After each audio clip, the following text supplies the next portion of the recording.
మంది బ్లెస్ అవ్వడమే, మన ద్వారా అనేక మంది ఆశీర్వాదం పొందడమే నిజమైన ఆశీర్వాదం.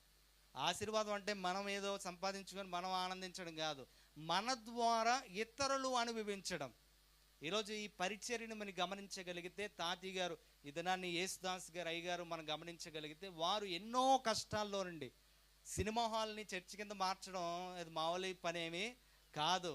ఇప్పుడు చర్చిని సినిమా హాల్గా మారుస్తున్నారు ఇతర దేశాల్లో, చర్చిని బార్గా మారుస్తున్నారు ఇతర దేశాల్లో, చర్చిని వేరే వేరేగా వాడుతున్నారు. కానీ ఒక సినిమా హాల్ని చర్చి కింద వాడడం చరిత్రలో ఒక మన దాస్ గారిని చూస్తాం.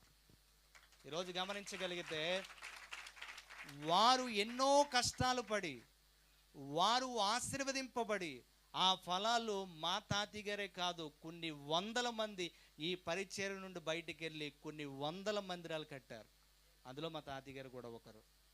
నేను అంటున్నాను ప్రియులారా, ఆశీర్వాదం అంటే ఎవరైతే వాక్యానుసారంగా జీవిస్తారో, ఎవరైతే వాక్యంలో నిలుస్తారో, వారిని బట్టి వారి ఆశీర్వాదం అనేక మంది అనుభవిస్తారు. ఈరోజు నీ జీవితం అనేక మందికి ఆశీర్వాదకరంగా ఉందా? నువ్వు ధన్యుడవు.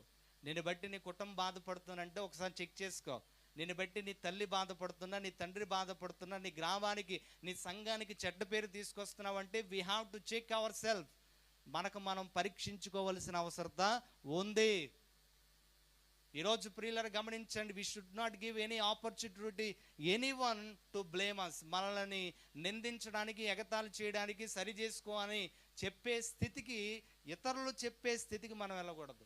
మనమే ఇతరులకు చెప్పేవారిగా మార్చబడాలి. అలా మార్చబడాలంటే we have to meditate God's word. దేవుని యొక్క వాక్యాన్ని ధ్యానించాలి. ఎవరైతే ధ్యానిస్తారో వాళ్ళు ఫలిస్తారు. ఎవరైతే ఫలిస్తారో ఆ ఫలాలు మీరే కాదు అనేక మంది అనుభవిస్తారు.